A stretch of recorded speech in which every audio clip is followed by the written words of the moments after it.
الشیطان الرجیم بسم اللہ الرحمن الرحیم تلک الرسل فضلنا بعضهم علی بعض۔ دیکھو میرے بھائیو، اللہ کا بہت بڑا احسان ہے کہ ہم ربیع الاول کے مہینے میں داخل ہو چکے ہیں۔ اللہ ہمیں خوب برکت نصیب فرمائے آمین، اور سچے معنی میں نبی کریم صلی اللہ علیہ وسلم کے ہمیں عاشق بناوے۔ سال کے جو 12 مہینے ہیں اس میں رمضان وغیرہ بڑی برکت والے ہیں۔ ایک یہ مہینہ بھی برکت والا اس لیے بنا کہ ہمارے نبی صلی اللہ علیہ وسلم کو اللہ پاک نے اس مہینے میں پیدا فرمایا۔ ہمارے نبی کی پیدائش اور آمد کی وجہ سے یہ یہ ربیع الاول کا مہینہ برکت والا بنا ہے۔ اب قرآن میں انبیاء کرام علیہ السلام کا تذکرہ ہے۔ اللہ کے اپنے نبی کو بھیجنے کا مقصد کیا ہے؟ دیکھو، دنیا کے اندر تقریباً 1,24,000 انبیاء کرام علیہ السلام تشریف لائے۔ تقریباً سب سے پہلے آدم علیہ السلام مسلمان، یہیں سے مسئلہ حل ہو جاتا ہے کفر اور اسلام کا۔ باپ ہمارے دادا مسلمان، پھر اولاد کیسے کافر ہو سکتی ہے؟ اپنا دین کیسے بدل سکتی ہے؟ سب سے پہلے نبی آدم علیہ نبینا علیہ الصلوۃ والتسلیم، اور سب سے آخر میں دنیا میں آنے کے اعتبار سے، ورنہ نبوت تو ہمارے نبی کو بہت پہلے مل چکی ہے، وہ انشاءاللہ ہم سنیں گے۔ سب سے اخیر میں دنیا میں تشریف لانے والے دونوں جہان کے سردار امام الانبیاء محبوب کبریا رسالت مآب صلی اللہ علیہ وسلم۔ اب ہمارے نبی کے بعد کوئی نبی نہیں ہے۔ یہ بڑا ایک عجیب مسئلہ ہے۔ کوئی انسان دعویٰ کرے نا تو دلیل ہمیں مانگنا چاہیے۔ بھائی یہ چیز میری ہے، بھائی دلیل لاؤ۔ بھائی میں عالم ہوں، میں وکیل ہوں، میں ڈاکٹر ہوں، دلیل، کوئی سرٹیفکیٹ، کوئی۔ ہمارے نبی کے بعد اگر کوئی یہ دعویٰ کرے نا دنیا میں کہ میں نبی ہوں تو ڈائریکٹ اسے جھٹلائیں گے۔ ڈائریکٹ ہم دلیل نہیں مانگ سکتے۔ ہم دلیل مانگیں گے نا تو ہمارا ایمان خطرے میں آ جائے گا۔ کیوں؟ ہمارے نبی دلیل دے کے گئے، لا نبی بعدی، میرے بعد کوئی نبی نہیں۔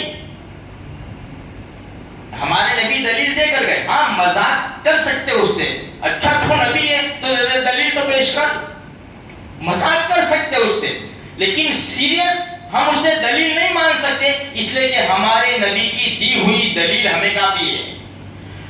تو انبیاء کرام علیہ السلام کو دنیا میں بھیجنے کا مقصد کیا ہے؟ جب قوم کے اندر کوئی بگاڑ آتا ہے، قوم بھٹک جاتی، راہ راست سے، سیدھے راستے سے بھٹک جاتی، اللہ پاک نبی کو بھیج دیتا۔ اب جتنے انبیاء کرام علیہ السلام تشریف لائے، کوئی نبی کسی ملک کے لیے، کسی خطے کے لیے ہے، کوئی نبی کسی قوم کے لیے، کوئی نبی کسی خاندان کے لیے، کوئی نبی کسی ایک آدمی کے لیے۔ بنی اسرائیل میں ایک ایک جگہ کے اوپر، بھائی یہ علاقہ ہے تو بھائی یہاں ایک نبی ہے، فلاں علاقہ ہے اس کے بعد وہاں ایک نبی ہے، وہاں علاقہ ہے وہاں ایک نبی ہے۔ جیسے ابراہیم علیہ السلام کے قصے میں ہم سنتے ہیں کہ فرشتے آئے، بھائی کہاں جائیں گے؟ کہ ہم تو لوط علیہ السلام کی بستی میں۔ موسیٰ علیہ السلام مدین گئے، مصر سے مدین گئے، مصر میں موسیٰ علیہ السلام، مدین میں شعیب علیہ السلام اللہ کے نبی کی ملاقات ہوئی۔ تو ایک ایک وقت کے اندر کئی نبی تھے۔ عیسیٰ علیہ السلام کو جب اللہ پاک نے زندہ آسمانوں پر اٹھایا، تقریباً 500 سے زیادہ سال ایسا زمانہ گزرا کہ کوئی نبی نہیں، کوئی نبی نہیں۔ جب کوئی سمجھانے والا ہی نہ ہو تو امت کا حال کیا ہوگا میرے بھائیوں؟ ایسا زبردست ہم جہالت کا زمانہ پڑھتے ہیں نا، ایسا۔ تو کئی سال گزر گئے، یہ قوم جو ہے نا، قوم عرب کی قوم، دنیا کی قوم، جہنم کے کنارے کے اوپر آ کر کھڑی ہو گئی تھی۔ اللہ پاک نے رحم فرمایا اور اپنا ایک محبوب، اپنا ایک پیارا، جس کو اللہ پاک نے کب سے نبوت سے سرفراز فرما دیا تھا، اپنے محبوب اور لاڈلے کو پوری دنیا کے بیچ میں مکہ مکرمہ میں اللہ پاک نے اتارا اور وہ ایک ہی نبی. اللہ کیا کہا؟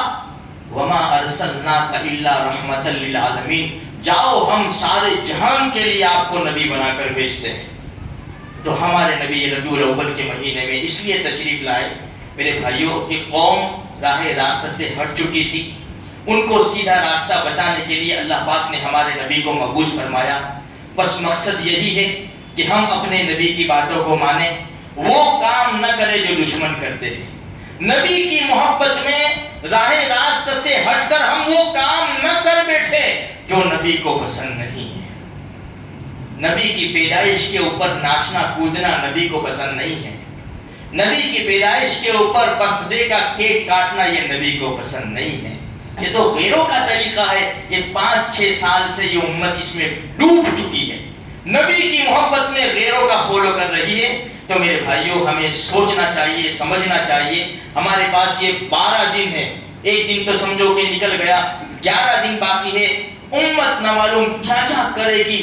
اس لیے ہمیں اگر پتہ چلے کہ فلاں یہ کرنے والا ہے, یہ کرنے والا ہے, ہم سمجھاوے میرے بھائی میرے نبی کی آنکھوں کی ٹھنڈک تو نماز میں ہے. میرے بھائی یہ چھوڑ, روزانہ کم سے کم 100 مرتبہ تیرے نبی کے اوپر درود پڑھ لے.